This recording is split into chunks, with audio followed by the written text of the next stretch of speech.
আমি শুরু করে দিচ্ছি তাহলে। আর কে আসবে?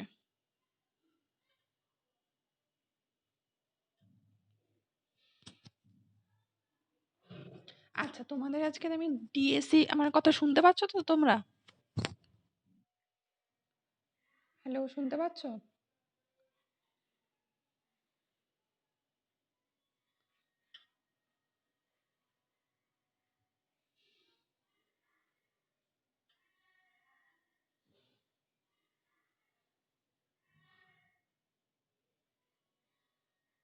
হ্যালো,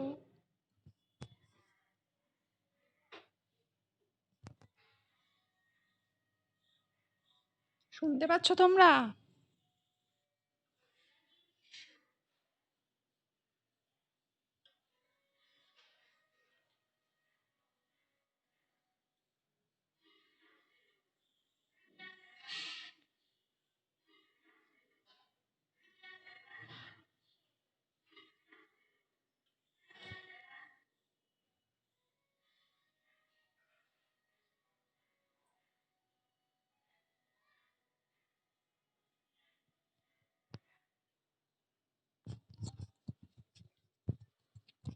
এনিওয়ে, আমি স্টার্ট করে দিচ্ছি। তোমাদের আমি যেটা পড়াবো সেটা হচ্ছে ডিএসসির ফটোগ্রাফিক অ্যাপ্রিসিয়েশনের ইউনিট 1। এখানে আছে আজকে যেটা পড়াবো সেটা হচ্ছে ব্রিফ হিস্ট্রি অফ ফটোগ্রাফি, মানে ফটোগ্রাফির ইতিহাস। আর ক্যামেরা অবস্কিউরা ফটোগ্রাফির ইতিহাস পড়তে গেলে আমরা ক্যামেরা অবস্কিউরা পাবো। তোমাদের সিলেবাস আলাদা করে ক্যামেরা অবস্কিউরা দেওয়া রয়েছে। তো ফটোগ্রাফির ইতিহাস যদি বলা যায় তাহলে সেই অর্থে ফটোগ্রাফি ফার্স্ট স্টার্ট হয়েছিল অ্যারিস্টটলের আমলে। গ্রিসে 400 খ্রিস্টপূর্বাব্দে। তোমরা ম্যাগনিফাইং গ্লাস হয়তো জেনেছো। হোয়াট ইজ ম্যাগনিফাইং গ্লাসের ফাংশনস তোমরা হয়তো জানো, যে কোনো কিছুকে, ছোট জিনিসকে বড় করে দেখার কাজে ম্যাগনিফাইং গ্লাস ইউজ হয়। এবং তুমি যদি সূর্যের আলোটাকে, সূর্য রশ্মিটাকে নিচে ম্যাগনিফাইং গ্লাস ধরো, তাহলে কাগজে আগুন ধরে যায়। তো এইটা গ্রিসে অ্যারিস্টটলের আমলে এই আগুন ধরানোর কাজে বা কোনো কিছু ছোট জিনিসকে বড় করে দেখার কাজে এই যে লেন্স, এই গ্লাস, ঠিক আছে, এই গ্লাসের, এই ম্যাগনিফাইং গ্লাসের ব্যবহার হতো। এবং সেই থেকেই কোনো আলোকে ফোকাস করে কোনো প্রতিবিম্ব তৈরি করা বা কোনো ছবির প্রতিবিম্ব তৈরি করা, সেই চিন্তা ভাবনাগুলো এই অ্যারিস্টটলের আমল থেকেই শুরু হয়। এবং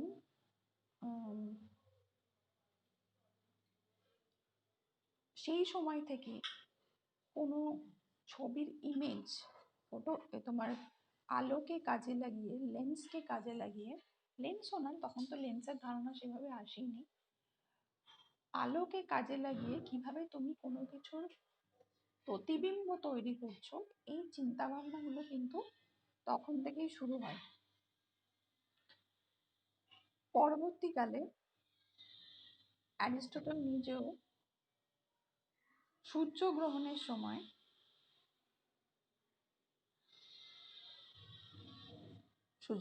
সময় সূর্যের আলোটাকে কাজে লাগিয়ে এই যে প্রতিবিম্ব, অর্ধচন্দ্রাকৃতি সূর্যের একটা ছবি, এটাকেও তোলার সমর্থ হয়েছিলেন। কিন্তু সেই অর্থে আমি যদি বলি যে ক্যামেরার চিন্তা ভাবনা কিন্তু ফার্স্ট শুরু হয় একজন ইরাকি গবেষকের বই থেকে আমরা জানতে পারি। তিনি তখন কায়রোয় গৃহবন্দী ছিলেন। ওনার বই থেকে জানতে পারি যে সালটা হচ্ছে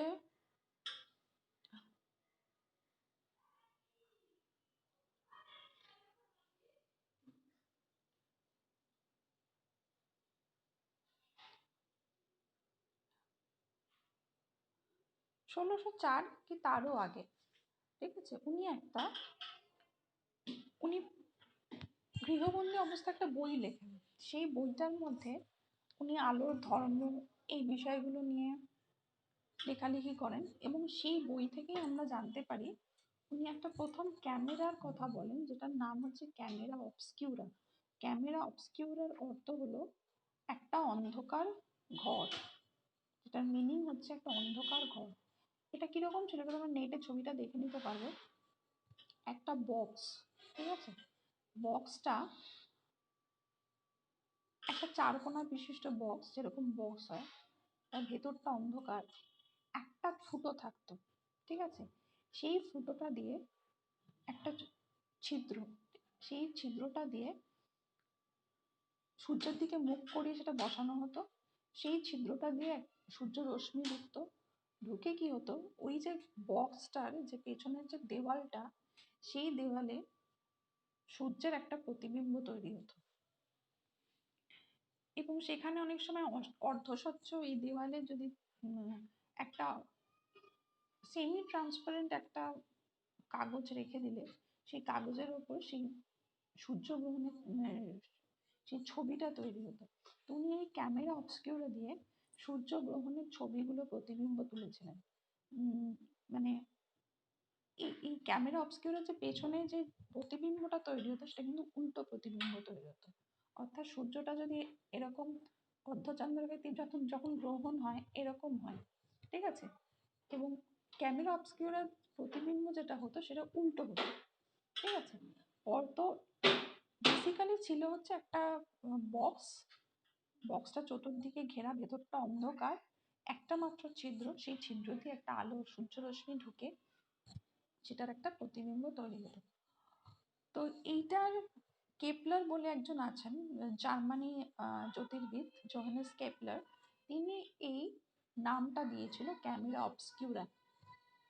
তো তোমাদের ক্যামেরা অবস্কিউরা আলাদা করে দেখবে তোমাদের তোমার সিলেবাসে রয়েছে। আমি ব্রিফ হিস্ট্রির মধ্যে পড়াতে গিয়ে আমি বলে দিলাম, বিকজ ক্যামেরা অবস্কিউরা না বললে হিস্ট্রিটা বলা হবে না, কারণ ফটোগ্রাফি শুরুই হচ্ছে ক্যামেরা অবস্কিউরা দিয়ে। তো ওটা জোসেফ কেপলার বলে একজন জ্যোতির্বিদ, তিনি আর কি ক্যামেরা অবস্কিউরা নামটা দেন। পরবর্তীকালে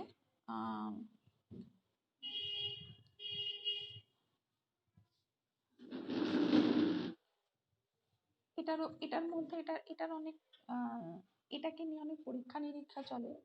এটার ভেতরে প্রিজম ইউজ করা হয়। প্রিজম ইউজ করে কি হয়, সেই প্রতিবিম্বটাকে উপরের ছাদে, প্রিজম হলে কি হয়, একটা আসছে প্রতিবিম্বটা, সেটাকে আবার অন্যদিকে রিফ্লেক্ট করছে। সেই রিফ্লেক্ট করে আগে যেমন পিছনের দেওয়ালে তোমার প্রতিবিম্বটা আসতো, যেটা হতো যে উল্টো প্রতিবিম্ব, ডিরেক্টলি সূর্যের আলোটা ঢুকছে, ঢুকে ক্যামেরার পেছনের যে দেওয়ালটা আছে সেইখানে একটা ছায়া তৈরি করছে, এবং সেই ছায়াটা হচ্ছে উল্টো ছায়া। কিন্তু আফটার দ্যাট সেটাতে যখন প্রিজম ইউজ করা হলো, প্রিজম ইউজ করে সেই ছায়াটাকে ছাদে ট্রান্সফার করা হলো, মানে ক্যামেরার যে যে বাক্সটা আছে সেই বাক্সটার ছাদে ছায়াটাকে ট্রান্সফার করা হলো, এবং সেই যে প্রতিবিম্বটা পাওয়া গেল সেটা কিন্তু সোজা, কারণ ওটা এরম ভাবে ঢুকে এরম ভাবে ঢুকছে, কারণ আগে যেটা উল্টো হচ্ছিল সেটা কিন্তু পরবর্তীকালে সোজা দেখা গেল, যেটা ছাদের যে রিফ্লেকশনটা। এইভাবে ক্যামেরার তোমার ডেভেলপমেন্ট হয়েছে। তো দেন যেটা হয়,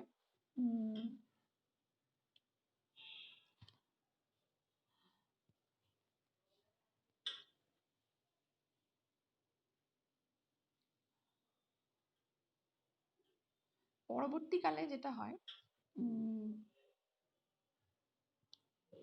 ক্যামেরা অবস্কিউরা পরবর্তীকালে ক্যামেরা লুসিডা নামে পরিচিত হয়।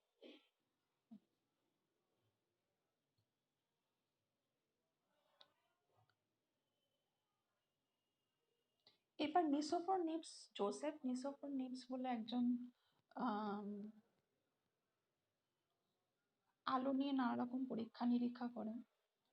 তিনি যে ছবিটা প্রথম তোলেন, মানে ছবি মানে প্রতিবিম্ব আর কি, ওই তোলেন যেটা, সেটা হচ্ছে তার বাড়ির একটা জানলা থেকে আরেকটা জানলার ছবি।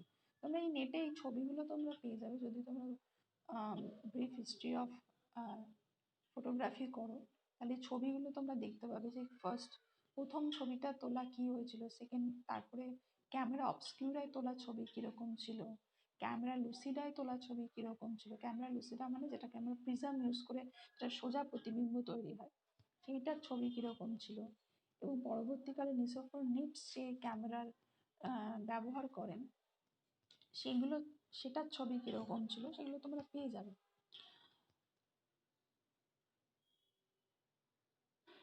এরপর আস্তে আস্তে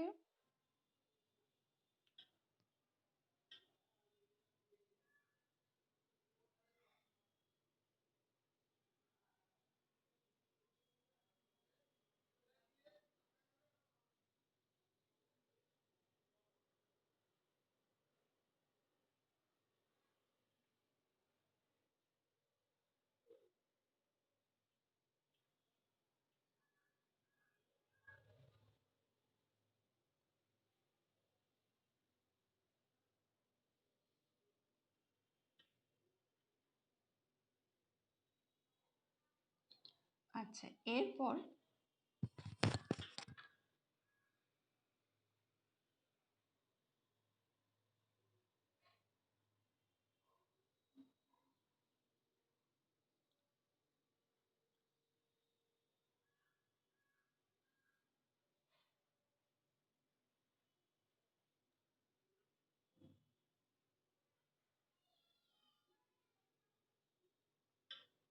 আচ্ছা, এই যে আগে পর্যন্ত নিসোফর নিটস পর্যন্ত ছবি কিন্তু স্থায়ীভাবে সংরক্ষণ করা যেত না। মানে একটা ছবি আমি প্রতিবিম্বটা দেখতে পাচ্ছি বা সেই অবধি, সেটাকে ফটোগ্রাফিক ইমেজে নিয়ে আসা সেটা কিন্তু সম্ভব ছিল না। এরপরে দাগ ভেরা বলে একজন ভদ্রলোক আসেন, তিনি এটা নিয়ে পরীক্ষা নিরীক্ষা চালান এবং ছবিটাকে কি করে প্রিজার্ভ করা যায়, সংরক্ষণ করা যায়, সেটা নিয়ে উনি কিন্তু নানা রকম পরীক্ষা নিরীক্ষা চালান।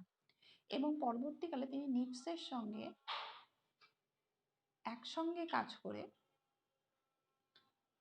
উনি বেশ কিছু পরীক্ষা নিরীক্ষা করতে সমর্থ হন। পরবর্তীকালে নিটস মারা যান এবং তারপরে উনি একটা ক্যামেরা নিয়ে আসেন যেটাকে বলা হয় দ্য গুয়েরা টাইপ ক্যামেরা। সেটা তোমরা আমি নোটসগুলো পাঠিয়ে দেবো, দ্য গুয়েরা টাইপ ক্যামেরা। এবং এই গুয়েরা টাইপ ক্যামেরা দিয়েই কিন্তু পরবর্তীকালে এটার একটা ডিসঅ্যাডভান্টেজ ছিল যে একটা নেগেটিভ দিয়ে একটাই ছবি করা যেত। মানে একটা নেগেটিভে একটা, এখন আমরা জেনারেল নেগেটিভ ক্যামেরায় কি হয়, আমরা পরপর নেগেটিভের রিল থাকে এবং অনেকগুলো ছবি একসঙ্গে পাওয়া যায় তুমি। কিন্তু তখন কি ছিল, দাগ ভেরা টাইপের ক্যামেরায় একটা নেগেটিভে একটা ছবি হতো এবং একটা নেগেটিভ থেকে একটা ছবি প্রিন্ট করা যেত।